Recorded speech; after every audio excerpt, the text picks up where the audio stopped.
یہاں پر آپ کو ایک اہم خبر سے اپڈیٹ کریں، آپ کو بتائیں خیبر پختونخوا اسمبلی اجلاس کے دوران 115 نو منتخب فرقین خیبر پختونخوا اسمبلی نے حلف اٹھا لیا۔ تفصیلات کے مطابق اپڈیٹ کریں تو آپ کو بتائیں اسپیکر کے پی اسمبلی مشتاق غنی نے اجلاس کی صدارت کی۔ کے پی اسمبلی کا اجلاس 11 بجے دن طلب کیا گیا تھا، جو 1.5 گھنٹے کی زائد تاخیر سے شروع ہوا۔ اجلاس کے دوران 115 نو منتخب فرقین خیبر پختونخوا اسمبلی نے حلف اٹھا لیا۔ اسپیکر خیبر پختونخوا اسمبلی مشتاق غنی نے حلف لیا۔ نامزد وزیر اعلیٰ علی امین گنڈا پور اجلاس کے دوران اسمبلی میں موجود تھے۔ اسلامی جمہوریہ پاکستان کے دستور، قانون اور اسمبلی کے قواعد کے مطابق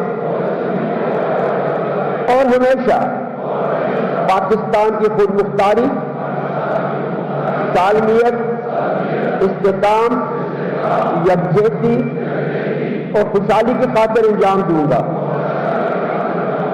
میں اسلامی نظریے کو برقرار رکھنے کے لیے کوشاں رہوں گا، جو قیام پاکستان کی بنیاد ہے،